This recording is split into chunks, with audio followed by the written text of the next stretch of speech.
Welcome back to the Frozen Forum podcast. I'm your host, Nathan, along with our co-host, Alex Nagy. We're back at it again, talking about the Habs. Their last week, they played the Golden Knights, the Utah Hockey Club, and tonight, they just finished their game against the Blue Jackets. Alex, how you doing?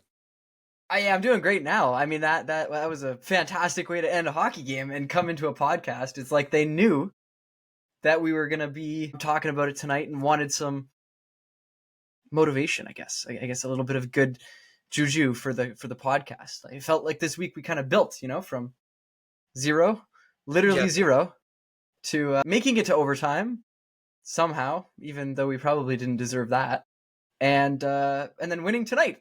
I like the growth curve here. 3 points. 3 points. After that first game we played, didn't know if we were going to get any, but we got 3 points out of the week. We'll take it.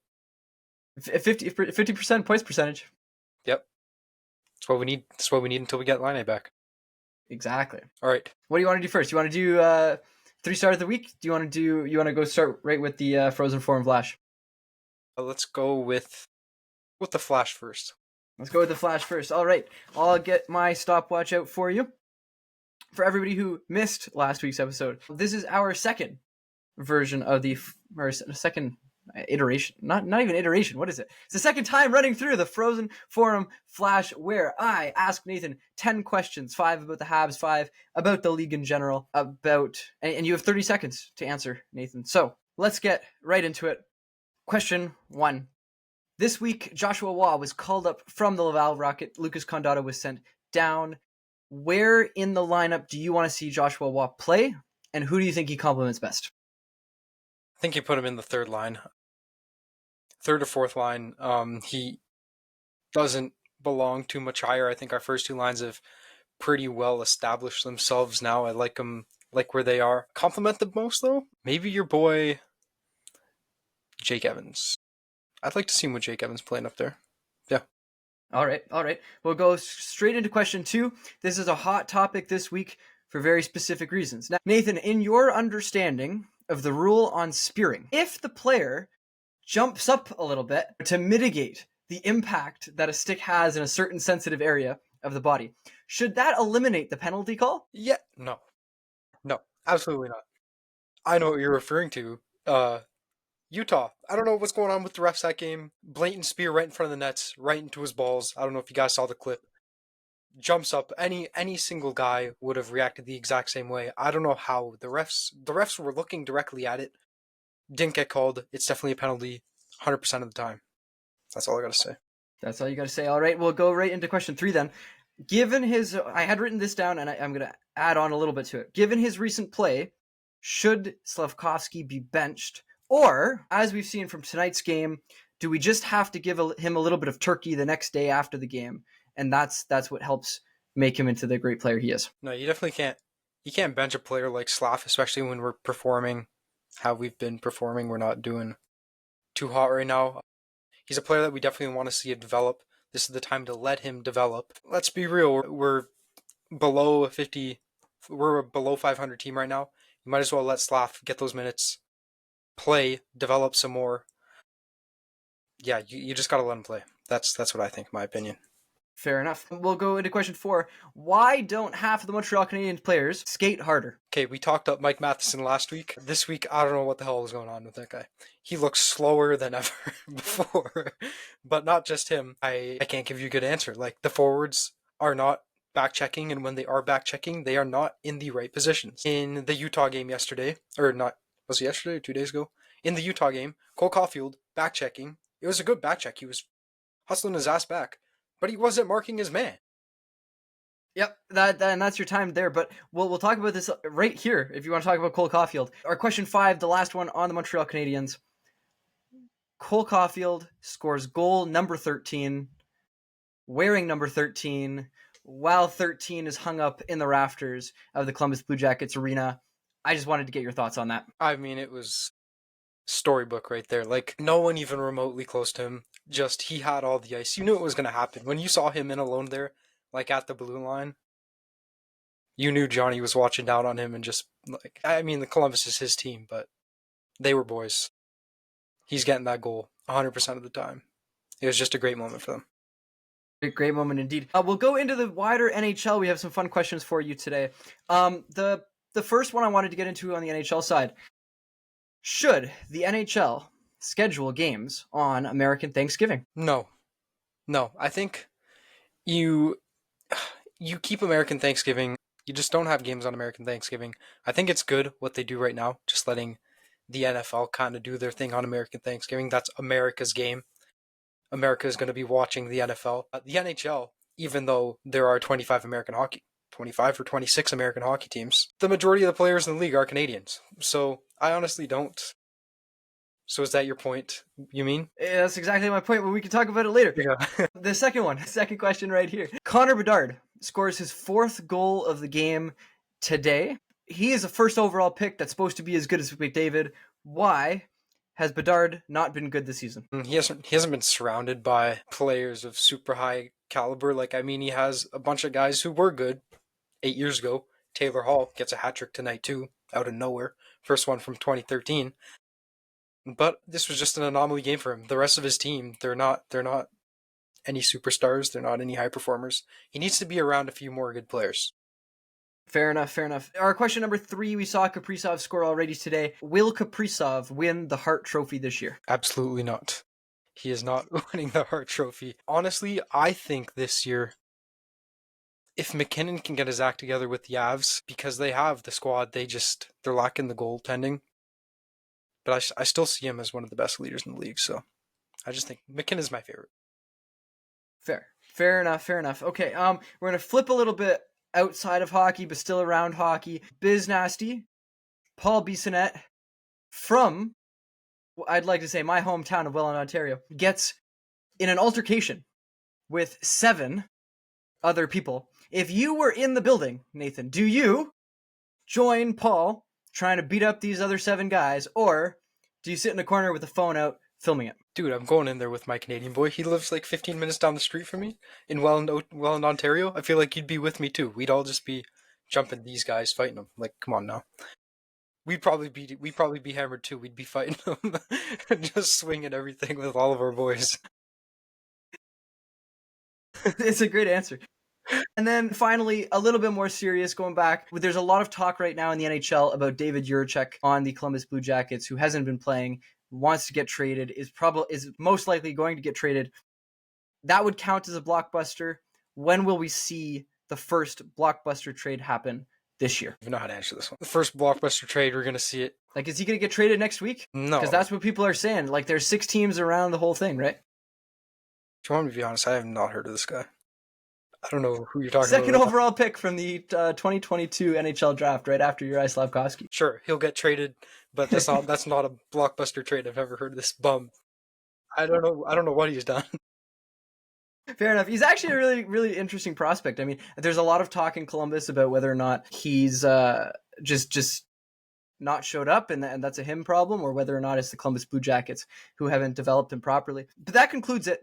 I'll come back to you with more questions next week, Nathan. But while we go into the rest of our podcast, why don't we get into your 3 stars of the week and who you thought was good?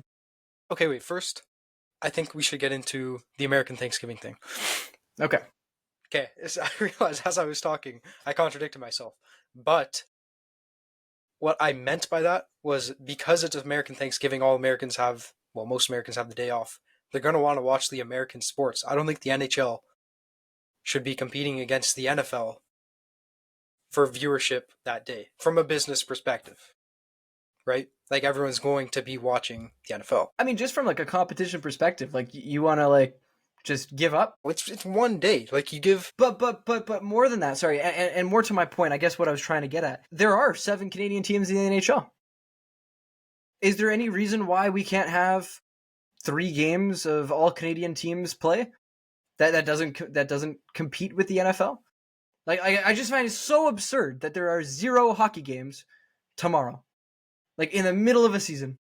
Also, you got to consider, like, you give the players a chance to be with their families for a day, which would be nice, especially if you're on a long road trip or something. Go home, spend a day with your family. I don't see this as like a bad play by the NHL. Why you think? I just can't watch hockey tomorrow. I don't know. Like my fantasy team needs more games, man. No, fair enough. It's a good point. And at the end of the day, like if you compete with the NFL on American Thanksgiving, I mean it sounds like a recipe for disaster. Yep, can't do that. Fair enough. Can't Fair enough. do that. Okay, now we can get into our 3 stars. Yep. Okay, go. I want to hear your Who do you 3 have? stars. Usually I have the 3 stars. I want to hear yours. All right, I went so off book today. Okay, the first one maybe not so. The other 2, I might be clutching at straws. But I have number 1, first star of the week, Jaden Struble. I think he's 47. Jaden Struble scores 2 goals. One in the Vegas game, one in the game against Utah. The game in Utah, he wasn't even supposed to play that day, but Matheson was taken out. He didn't play yesterday. He didn't play today's game. And so Jaden Struble draws into both of those, plays a great game today, scores a goal yesterday. I think he's been playing really well. He's been super physical. He's been hitting hard in the boards. I think he's there. I got number 2, Caden Gooley. No points. I'd like to say no points over this time span, I believe. And I think I can say that. Did he have an own goal? When did he have an own goal? Tonight, the 3rd goal of the game for Columbus was an own goal by Kane Gooley. Yo, I swear I watched this game like that. No. Yes. Well, anyways, I don't think it was his fault if it was. That was the Werenski goal. It went off his skate. Werenski tried to send it. That's not an own goal. You don't want to see an own goal. As a side note, I have this written down to talk about later as well. Charlie Lindgren of the Washington Capitals. That is an own goal. Getting a deflection off a skate, I don't know. I thought Caden Gooley's been playing really well. He played over 26 minutes of ice time in the game yesterday. I have a bunch of advanced stats on him that all say that he's been a phenomenal hockey player. I thought he's had a great week. I put him 2. I put Brendan Gallagher 3rd, which again, 2 assists in that Vegas game. One of the only players who showed up to that Vegas game. Most importantly, though, like we used to talk about it back in the day, which I mean, back in the day, I'm 22. Like I don't know what I'm talking about back in the day, but like you know what I'm saying. He used to be the heart, the soul of the Montreal Canadiens. I thought he showed that's this week. That's why I put him 3. I have a little shout out to Emil Heineman, who I thought could also draw up somewhere in there. But what do you think about that? I think that's fair. Like, I really had no idea who to put at 2 and 3. That's why I let you say it. I think that's fair. But yeah, Gallagher was like our own. He was what Marchand is to the Bruins. He was our. Did you see him spear Werenski today? He was a shit. That was fantastic. That's what I want to see from him. Now, he didn't spear him to the point where he had to, like, Werenski jumped in the air. Shout out to Jake Evans for his great jump, I guess. Like, I don't know, he's saving the family jewels. But, I just, just poke the bear, gets in a fight. I mean, 5'9" Brendan Gallagher fighting 6'2" Zach Werenski. Pretty impressive. 6'2"? Yeah, 6'1", 6'2", he's 6 something. But Werenski's 220. Brendan Gallagher's like 190. I did not realize Werenski was that big. It's kind of crazy. Guy's got some muscle on him. All right, I'll quickly run through this week. This week we're going to do it a little bit different. We're not going to go through every single goal of every game. We're just going to highlight some of the key things that the Habs did well and that they did poorly. And yeah, you'll see what we mean. So we'll start with the Golden Knights game. And honestly, that first period was not bad. Like, we finished that first period pretty even. I think it was 13-10 shots. No goals were scored. Do you have any other takeaways from that, really? Nah, it was a solid start. I swear we started every game so well. Okay, and then we go into the second period. We're not even going to go through everything. End of the second period, it is 5-0 Vegas. 5-0 Vegas. It hurt. Like, that period, oh my goodness. It was goal. Marty St. Louis, use the stupid timeout. Like I swear he's called 2 timeouts this year. Yeah, what are we doing? Pull the goalie, do something. And it was they scored 3 goals in 3 minutes. Yep, 3 goals in 3 minutes, and then 4 within the first 10. So what are we doing? We go into the third. Heineman gets a power play goal. That was pretty nice. Gallagher and Armia were playing around with it at the goal line. Get it out to Heineman. Buries it. That second unit, Lane Hudson. Yep. And then Jaden Struble, 10 minutes later, rips it. That was a rip too. He was in a very nice spot. Give you that. And then Jack Eichel ices the game 6. Not a good start in Montreal. Mind you, that game. I mean, sorry, going into the third period. Guess how many shots we had going into the third period? well, you said we had 10 coming out of the first, probably like 12. It was a lot. That was a made up number. It was not 10. It was less. Because I can tell you, going into the third, we had 8 shots on goal. That's actually ridiculous. Yes. I pulled up some stats. I'll say it again later. Did you know the Habs are 31st in the league in shots Per game? per game? And I can guarantee you that like the Utah game yesterday didn't help that stat. No. Yeah, but no, that Vegas, the second period was brutal because it wasn't even like the bounces are going for Vegas. It was literally like the Habs just stayed in the dressing room. You know, they came out of the first period. I think the thing that really pissed me off about this game, and it's been pissing a lot of fans off about this season, is we play so well against the Edmonton Oilers. We put on a clinic as to how we want to play hockey, and then we have a 4-day break in between. We come into the Vegas game, and it's like all of that goes out the window. Like, you can't do that. Like, you just, like, I think I tweeted somewhere that Marty St. Louis needs to shuffle the lines preemptively because, like he needs to, like, once we play a good game, he needs to shuffle the lines for the next game just so that nobody gets comfortable. Nobody, like, sits back and thinks they know what they're doing. Because, like, it's ridiculous, this back and forth. Yeah, I mean, I was looking over the game again just before this episode, and it's just poor defensive awareness on our forwards ends. Like, they just are not back checking. Our defense, I don't know, the D were pretty bad in that game. The defense, yeah, they obviously 5 goals in a period. Yeah, that's pretty bad. But most of the pinches that I saw from the defense were reasonable, but the forwards were just not hustling. There was one, I think it might have been the Utah game where Lane Hudson made a pretty bad pinch. Yeah, it was their game tying goal. We can go into that Utah game now. Same type of thing. First period, even.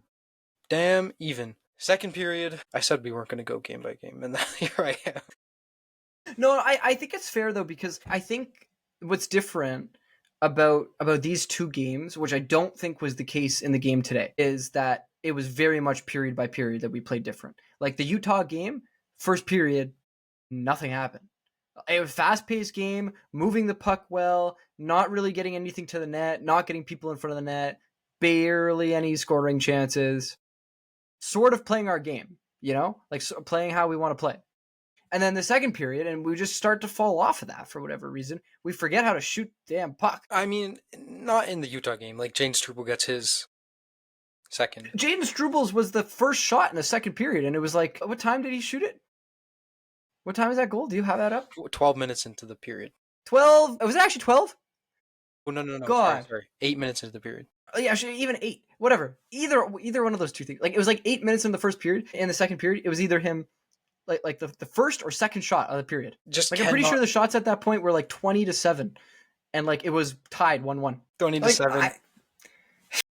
Long story short, this game goes to overtime. 2-2. Newhook gets a goal. Jack McBain gets a goal off that Lane Hudson. Okay, this Lane Hudson pinch. We have 3 forwards rushing into the zone off of a dump in, and Lane Hudson tries to corral the puck on the right board, misses it completely, but all the forwards are pressing in, and I forget who the one D-man was that was back, but he just got cooked by the 2 Utah players, and they scored on us. Like, I'm pretty sure it was Gooley. I want to say it was Gooley. Yeah. So that happened. Overtime. Actually, before overtime, Jake Evans gets speared in the nuts.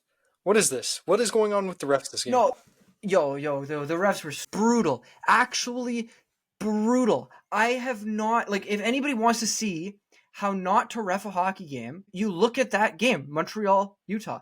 There were at least 5 things during. I need to start noting these down because it's ridiculous the number of calls that are missed.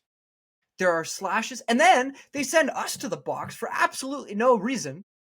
Like some stupid little hook or whatever, and you're like spearing a guy, and that's not getting you in the box. Doesn't make any sense. It's rigged. It is. Yeah, we'll say it's rigged. Mikhail Sergachev They're coming for us. They don't want to see the Habs live. They don't want to see them. They don't want to see us. No. They don't want to see us succeed. They don't want to see I us mean, on top. secretly, I wonder if behind the scenes, Ken Hughes is going, "Hey, refs, can you get us to lose a little bit more? I really want this James Higgins or this Michael Misa guy, you know." But like, James Hagan, Michael Misa. Let's just get it done because we have a team that can get it done if they would just play like they're getting paid $1 million a year to just skate. They're good at it. They're very good at skating. are they? Bro, I Yeah. swear half these players on this team can't skate. They are Like professional Alex skaters. Newhook. Alex Newhook. My goodness, this guy is beautiful. He is so fast. He goes up and down the ice. He's everywhere at once. Every other player on the team, I'm like, just move your feet. They get paid. Isn't it crazy? Like, it's like, what? And that is what happened in overtime. We don't move our feet. They win. Yo, overtime was all Jake Evans. You know, we've been saying a lot of good things about Jake Evans. He's still a fourth line forward. What's he doing out there on 3-on-3 overtime? I mean, Kirby Doc gets danced around too, but he was pretty Kirby tired. Doc's been one of our worst forwards on the ice for the last 10 games. Why is Kirby Doc still out there in overtime? Like, this is ridiculous. Like, you put Suzuki, Caufield, Newhook. I'm sure you could find another. Put Brendan Gallagher out. I honestly, I don't even care at this point. It's like Kirby Doc has not been good. Don't put him out there. Jake Evans, at the end of the day, is a fourth, maybe a third line player. Don't put him out there. I agree. But one thing, I know we're making all these jokes about the refs. We finished that game with 13 shots. Did we actually have 13 shots in the Utah I think we finished the game with 13 shots. I will double check. God, We that's finished with ridiculous. 13 shots, and we had 20 penalty minutes. So that hurt us. We had 10 penalty minutes, and then David Savard got a game misconduct. Oh, okay. Do you know what David Savard got a game misconduct for? What do you do? He was swearing at the refs. Yeah, I gotta have put a beep. I need to figure out a beeping sound to put over Nathan in the podcast. Oh yeah, this episode is not gonna be. This is gonna be a 13+ episode by YouTube, I think. This podcast is not rated G. No, it's pretty funny. No, I mean, look. We come out of that Utah game with a point we don't deserve. Montembeault was good. He was very solid. The defense, I thought, played really well, other than the Lane Hudson thing where, he pinches on the wrong time. I would have, Lane Hudson's been playing so well. I would have put him up in this 3 stars, but he had that little play. And I was like, you just can't, Can't be doing that. Can't be doing that. What do you think of that power play? That game was the first game that Lane Hudson was on the first unit because Mike Matheson was out. Yes. What did you think about the power play? We don't score. Yeah, but it looks solid. The puck is moving around how it should be moving. Did you see Lane's entry? That first power play, he was like the very first power play we had. Man, like that first unit, I swear, like there's only one way that they ever enter the zone when Mike Matheson is playing, right? They drop it back to Suzuki, and Suzuki brings it in the zone. That's all. That's like script every single play, right? Lane Hudson takes the puck. Nick Suzuki is all the way back, waiting, coming up, ready to get this drop pass. There is no drop pass. There's not even a look. Lane Hudson has passed 2 players, and he's in the back of the offensive zone. Perfect. He just skates with so much confidence. It gives you so many more options, and I think that's what you saw in today's game too. Is that first unit doesn't score in a traditional way. It does score with the Caufield goal because that's technically still the power play, but it's not like your traditionally thought, power play goal. But Lane Hudson at the end of the day opens so many more options and creates so many more movements on the ice that the chances just go up exponentially. 100%. Even in today's overtime, I think it started with Suzuki, Caufield, Hudson. It started Suzuki, Dvorak, Hudson because they still think that Dvorak is a better face-off person than anybody else on the team. But yes, Caufield comes out. Yep. And first thing that happens, Lane Hudson gets the puck, flies in. I thought he was just going to rip it there 10 seconds in, but he skates around the net with the puck, passes it out, gets out of the zone. Then they have that break in back into the zone where Lane Hudson's flying up the left side there. Nice little dish back to Suzuki. Merzlikins makes a decent stop, but he's got to control that rebound because Suzuki is just going to bat it out of the air. for Yep. the game winner. Yep. No. Today's game was a lot better. We played today very, very well. The first period, we came out shooting. Cole Caufield had like 5 or 6 shots in the first period or something like that. That's how we're supposed to play hockey, right? Pucks to the net. I don't know if you saw Newhook had a chance off of one of Caufield's shots where it like went off the goaltender and then Newhook almost banked it in, but like it hit the post and then hit his pad or whatever. Did you see that Yes. little play? Yeah. But like that's what happens when you get the puck to the net. Mm-hmm. Goalies aren't going to corral everything. You're going to have those juicy opportunities. That's why you just shoot the puck. That's why you were taught this since you were in tyke. Just get the puck on goal and crash the net. It's simple hockey. I will say, this is where I talk to you about Joshua Waugh, okay? I like Alex Newhook on that first line. I like how he's looked with Suzuki and Caufield. I don't know what the second line is on our team right now. Today, the lines, Doc, Anderson, and Waugh. Dvorak, Slavkovsky, and Gallagher. I don't know which one is which. I don't know what's 2, what's 3. Right now, they have it listed as the Slavkovsky, Dvorak, Gallagher line as being the second line. But, like, Dvorak is not a second line center. I was going to say, I kind of like Slav and Caufield, or Slav and Gallagher together. I like them together, too. You know why you like them together? They I'll give you a hint. Because Gallagher doesn't do the same thing that Slavkovsky does. They play completely different games. That's what you're supposed to put on the line. The reason that Suzuki has had so much success with Caufield scores goals, Suzuki makes plays, right? Like that is how that works. What that line needs is somebody to complement them. I don't think Newhook is the long-term solution. I don't think it's Patrick Laine either. I think it could be Ivan Demidov in the future, but he doesn't even play like that big of a game. I really think that you should put and you should try Joshua Waugh on that line with Suzuki and Caufield. And the support I'll give you is Joshua Waugh played on the line with Connor Bedard in the World Juniors, and that line was fantastic. Why? Because Joshua Waugh goes to the areas of the ice that Connor Bedard doesn't want to go to. And when he goes there, like going into the front of the net, battling for pucks in corners, you let the other 2 guys do what they do best. Okay, that is valid. But then you're saying putting him up in the first line. Yeah. And look, I mean, I don't see a reason why you put Joshua Waugh on the 3rd or 4th line of the Montreal Canadiens, send him back to Laval, and let him play in Laval and develop. Like if you don't think he's ready for the top 2 lines, like don't keep him. There's no reason to.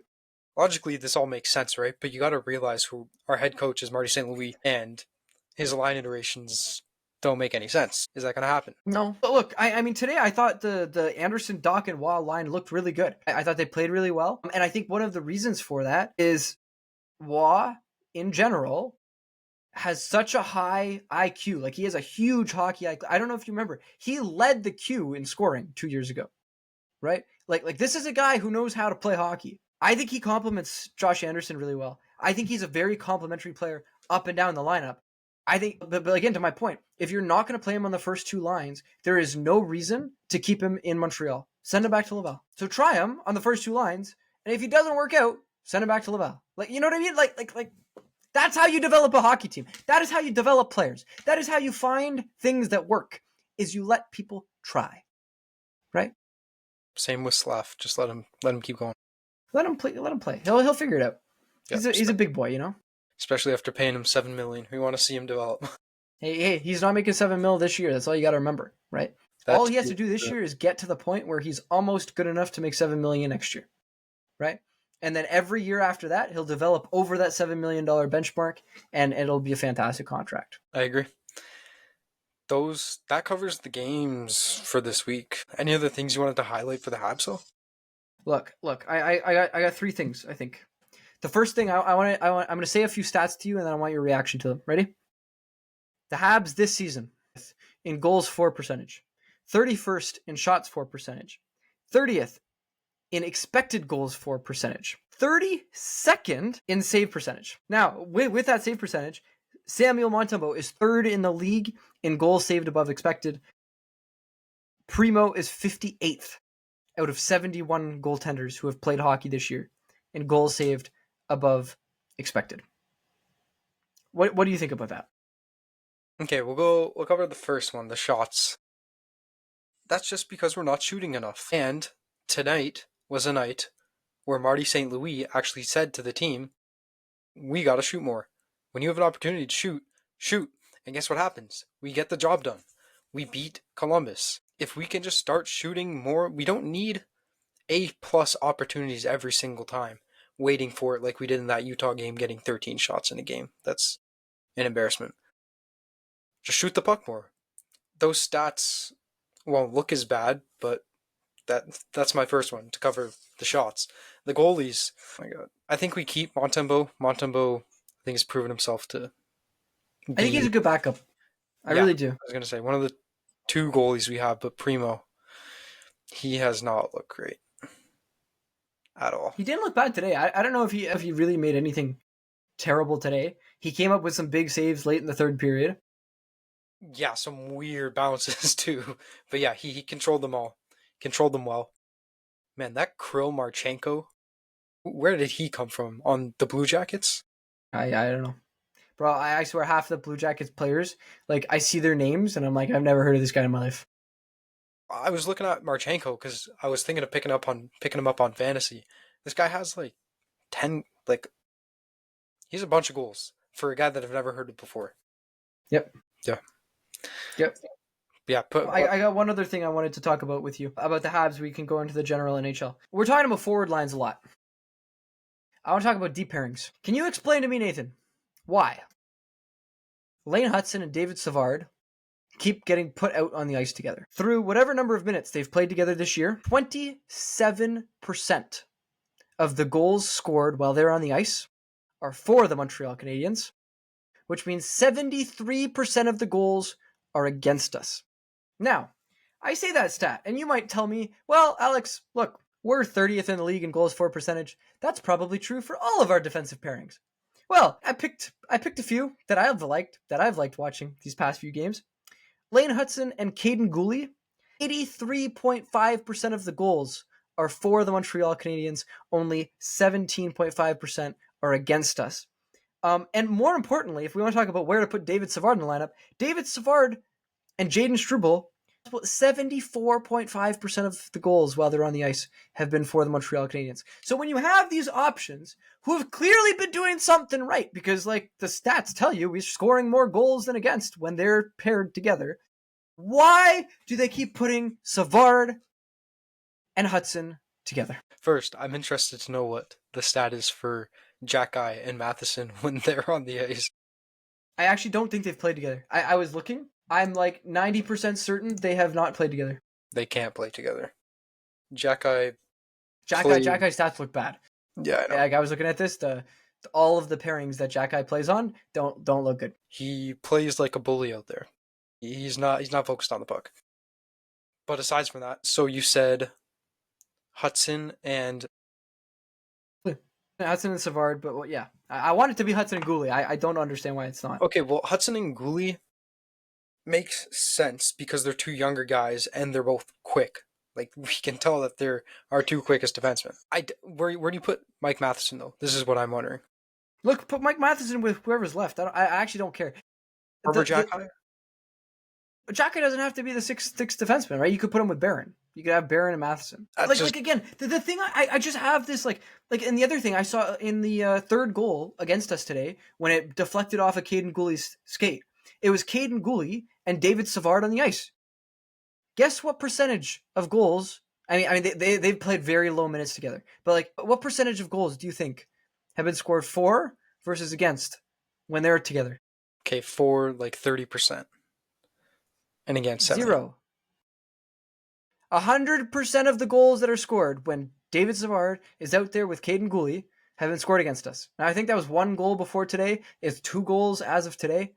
Like it's a very low minute thing. But again, Hutson. Now, I think long term this makes so much sense.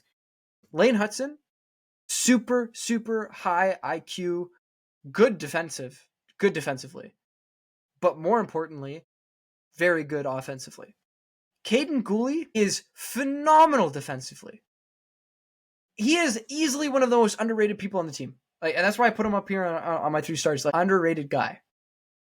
Put them together. I mean, you put them together in yesterday's game. What happened? like nobody scores against us until Lane Hudson, makes a stupid decision at some point, right? But like that's a growing pain. That's not a because you have the wrong pairing out there. Yeah, David Savard can't skate either. I have so many problems with. I mean, he's gonna get traded before the trade deadline, so we'll see who comes up after him. But no, I agree with you. Like it makes sense, but I'm just wondering if it strengthens one line so much.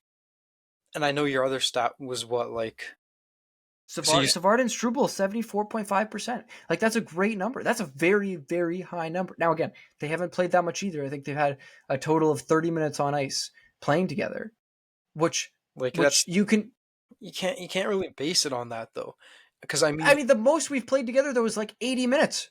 like look, So like like I understand from like a coach's perspective, like you want to pair a young gun with one of the older guys, right? Like you have that quick, young, agile speed with. bro, it just doesn't work. Is all I'm saying. 27% is ridiculously low. It is low. It is low. So then, what do you think a solution would be? Pulling in more young defensemen? I honestly, like again, until the stats show you that bad things are happening when you're pairing these guys together, keep them together, right? I like stop messing up these defensive pairs. Like you put Gooley and Hudson together, and yeah, they had a lot of ice time yesterday. Like yesterday's game, they played 26 minutes each, right? But like they can play that. Like they didn't get scored against. Lane Hudson today was +3. I don't know who he was playing with. I swear he was playing with everybody. I'm pretty sure I saw Lane Hudson out there with every other defenseman that was playing today. And you want to know why they can do that? Because he's not a defenseman. Two banana, monkey never cramp. I don't know why that popped into my head, but yeah, It's pretty funny. agree. I agree with you. Like those defensive pairings need to get sorted out and keep them fixed because we keep I switching mean, our damn line. same thing with the lines. Like I was looking at this. Did you know over 20 whatever number of games we play? I think it's now we're up to 20, or maybe over 20. I guess 22. The Montreal Canadiens have not had the same line play for more than 85 minutes of time on ice together. I know, I know. He just keeps. 85 minutes. That's like 4 minutes a game if you divide that over the 20 games. They can't build chemistry with each other. We gotta have like something solidified. Marty St. Louis, what are you doing? We're a quarter of the way into the season now, and we still don't have this figured out. I don't know if you're waiting for Liney to come back or something, but When Line comes back, I don't even know where you put him. I won't lie. I don't know where he goes here. I don't know what these lines are supposed to look like anymore. I still like my 1-2-3 line, or as other people like to refer to it as the LSD line, like Line Slavkovsky Doc. I think that could work. I don't still know. think Joshua Waugh has to go on the first line though. I need to see more out of Doc. Doc has looked so bad, and you keep saying give him the benefit of the doubt. Give him the benefit of the doubt. Hey, It's been he like looked pretty good today. He was making good plays today. He's getting there. He's getting there. I keep seeing good flashes, and all I keep thinking is if you keep putting him in the position to succeed. Now, again, I don't think that means you keep him on the first power play unit because he's not earned it. Like, give it to Gallagher, give it to whatever. I also respect that they don't want to mess up the second power play unit because the second unit's been fantastic. They've been moving the puck. I don't remember the last time I could say this about a second power play unit for our team. Like, we used to put the first power play unit out there for 2 minutes for the power plays because, we could not expect anything from the other five guys. But again, like what are we doing? Like let him ease into it. Don't just give him everything. I know. It'll be interesting once he comes back next week, like you said. Maybe who knows? Maybe Sunday. He was saying maybe Sunday. Yep, he doesn't even have the contact jersey, right? Like he has the proper full. Yep, full contact jersey right now. Yep, looking good. An early Christmas present, Habs fans. All right, Yep. What else you want to talk about in the league? What have you been paying attention to? There have been a weird amount of hat tricks the past week. I don't know what that was. There's been a lot of hat tricks this past week. Today we have two. Braden Point. We can talk about Braden Point's hat trick a little bit. He gets the first two legit. They're him. He gets those 2 goals. That third one, I don't know if he got scared because Kucherov was flying in or what was going on there through his mind. I know what he's trying to do. Shout out Habs legend Charlie Lindgren. That is true. Yeah, use that one for your puck doku. Yeah, Charlie Lindgren. He fires it into his own net. If you did not see the clip already, just look it up. He's making a play out of his net, fires it, tries to fire it around his net to his defenseman, but ends up firing it into his own net. And I believe that's how the Caps lose. Lost. Oh, no. The Caps, I think the Caps won. No. They should for sure lost that game. Oh, I think the Caps won. Let me look it up. Yeah, Caps. But you're right. Won. They did win. Capitals won. So I guess it didn't matter. Yeah, did not matter. But it was a scary moment for the Caps there. And then Taylor Hall tonight gets his first hat trick in 11 years. That's a crazy stat. Yeah, that is insane. The Blackhawks decimated the Stars tonight 6-1. Nobody was expecting that. And then we had a few other ones. I think we saw there was another Lightning player like 2 games ago that got a hat trick. There's just been a lot. There's been a lot over the last week. I can't even name them all. But other than that, is there anything crazy that's happened in the league? Look, I haven't seen much of it. I won't lie. I think the really big thing that's been surprising has been how bad Boston is. Mm-hmm. I don't. Well, I mean, sorry. People have been saying they're supposed to be bad for the last 3 years. The last 2 years that they made the playoffs, probably, like, realistically, looking at that roster, they had no business making, right? They start off the year slow. They fire the coach. The coach firing does not fire up the team somehow. I think they win today by a bit, like by a bit. Like they beat the New York Islanders 6-3. The Islanders, I don't even know where they are anymore. Like I'm pretty sure they're non-existent as a hockey team. The Island might have sank, but no, like Boston's just been. Pasternak hasn't been good. Hasn't been scoring any goals. Like I haven't heard anything about Brad Marchand doing anything weird. He's weird. He got 2 Like tonight. I mean, Maybe it was 3, but I know he had 2 in the first. yeah, but goals, yeah. I mean, look. I'm looking for licks. I'm looking for bites. You know, like that. That's what tells me that Boston's doing well. You know, is when Marchand is doing that kind of stuff, right? Like I don't know. Not seeing any players complain about Marchand. No, I haven't seen any discourse online about how Marchand's being like I don't know where that part of his game went because like that's what made him simple. I mean, I hear he's a great guy off the ice though. Yeah.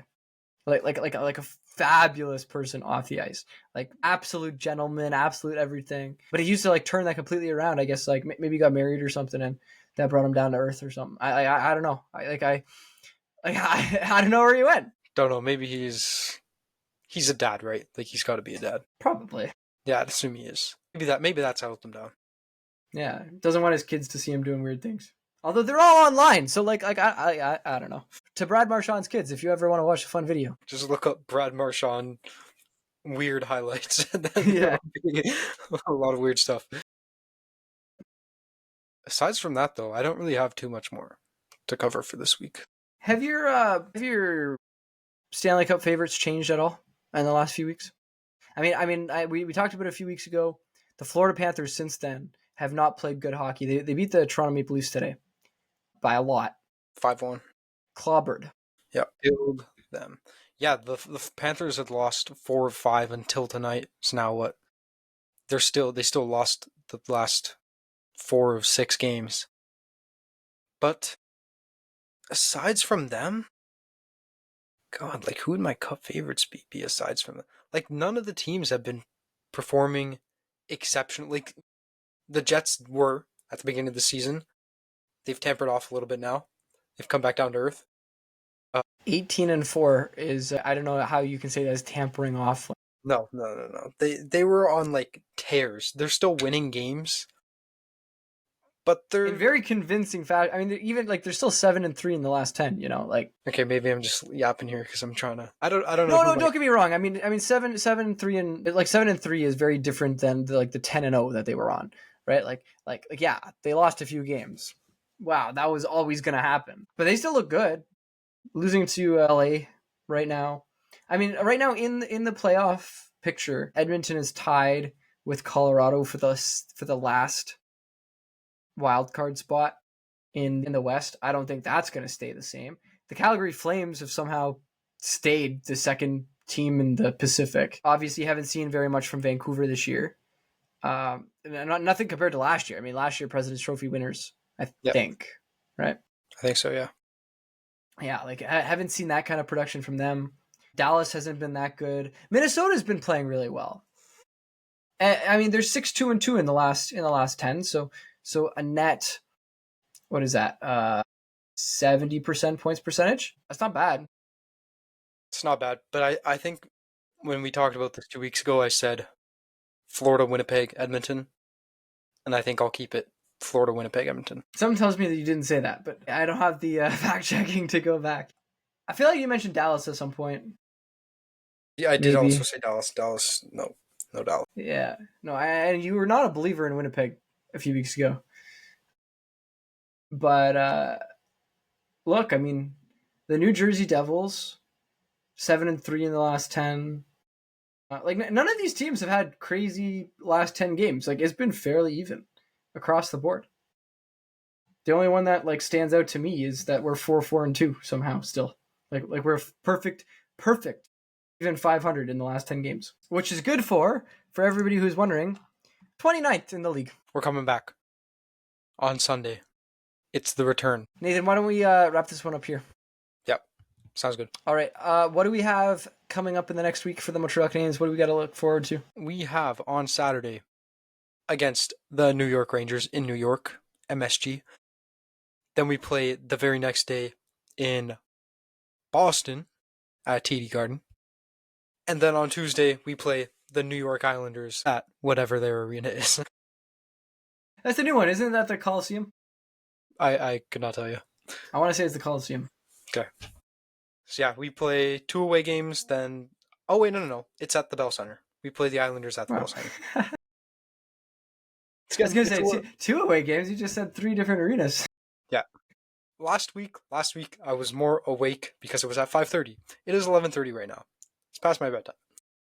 Been a little bit off this episode, but that's all right. Happens to the best of us, Nathan. It's been a pleasure. As a side note for everybody who's following, the PWHL starts this weekend. We start on Saturday, 2 o'clock Eastern, Boston versus Toronto, 5 o'clock Eastern, Ottawa against Montreal in Place Bell. The Toronto game's on CBC. The Montreal game's on TSN, which pretty cool. Like I mean, they're fully fledged. I'm pretty sure they have all of the games. I think Amazon Prime picked up some PWHL games too, if I'm not mistaken. I could be wrong, but I don't think I am. I'm mostly certain Prime has some games. That season starts, which means we'll have even more things to talk. You gonna get one of those jerseys or no? Man, I want one. Yo, they look so good. The Victoire. They do look very nice. I'd want like an actual sweater like that. That'd be pretty cool on a sweater, to be honest. Like just like a hoodie or like a fair, very fair. I just want the Philippe Poulin on the back. You know, like I want to. And I haven't found any of the. Go. Amazon Prime joins PWHL as league broadcast partner. Yeah, huge win for the league. That is massive. Oh, did you hear about the rule that they're putting in this year? Oh man, let me find this for you. Sorry, as a side note, the PWHL, like the NHL needs to learn. This is how you grow viewership, is by putting in rules that people actually want to see. The number 1 rule in the PWHL, my favorite thing ever, I don't know why it doesn't exist in the NHL, is the jailbreak rule.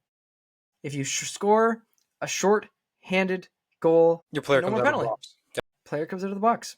I think it's fantastic. It happened a few times last season. This year, they have a no escape rule, which requires players on the team that has taken the penalty. You know how, I mean, you know how you can take a penalty when you're on the ice, whatever. Those players cannot come off the ice after the player has been put into the box. They have to stay on the ice to start the power play. Of the team that gets the penalty?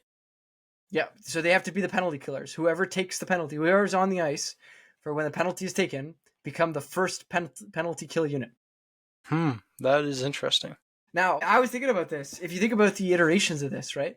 If one of your top defensemen are out there and they take a penalty, they go to the box. You got one defenseman starting the penalty kill. That could spice it up a lot. Ooh. Isn't that a fantastic rule though? Like I like talk about increasing offense. Like that's a way to do it. I like the innovation they're doing there. The NHL definitely needs some of that. Yeah, these guys. Yeah, I think that the big one for the NHL, like I don't know what kind of rules changes you want to see, but I've been a long time advocate of putting something in overtime that says that you can't come back over half. You know, like you know how the NBA rule works where you lose the puck. or lose the ball, I guess, in the NBA. Yeah, I think they need to do that for overtime because I'd also be fine with the NHL putting in like a no shootout, like just overtime, just 3-on-3 until someone scores. till someone scores. Something tells me the PWHA is not going to like that. In the NHL? Why? You just said, Did I say PW? Well, what are they called? I don't know. What's the? Oh my gosh, The I'm actually drawing a blank.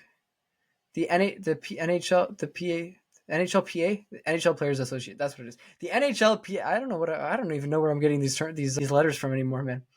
Yeah, no. The NHLPA, I don't think would like that very much. I mean, they have a problem with overtime to begin with, right? A lot more injuries, a lot more chances to whatever. And at the end of the day, the game doesn't matter. Some people want to see ties. What do you think about that? After 5 minutes, if you're still tied, no shootout, just tie the game. 1 point each? 1 point each. No. You still need to do the 2 points for, like, you can never have it tied.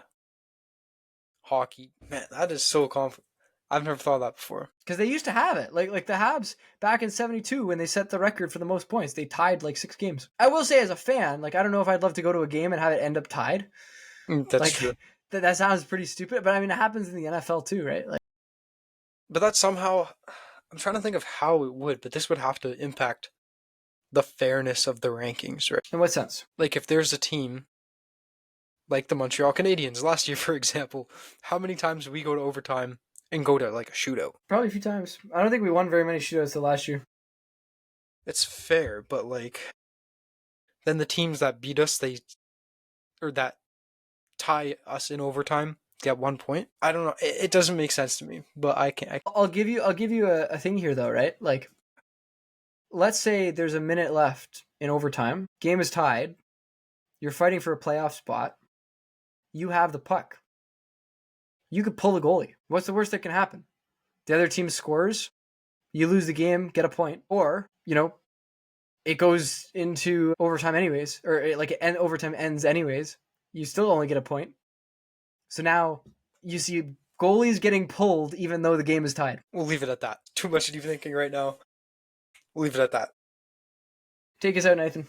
Thank you guys for watching another episode of the Frozen Forum podcast.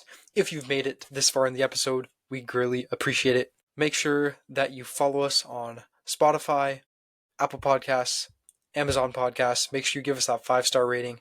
Helps with the algorithm, helps us grow on there. Make sure you follow us or subscribe to us on YouTube. Make sure you like, comment, hit that bell notification. Follow us also on Instagram, TikTok, Facebook, Twitter. That's everything. I think so, yeah. I think you covered all the bases. Yeah. Thank you, Very guys. nice. We appreciate you. Have a good night, Alex. I'll talk to you again next week. Yes, and go Habs, go as always. As you like to say. Adios. Au revoir et bonsoir.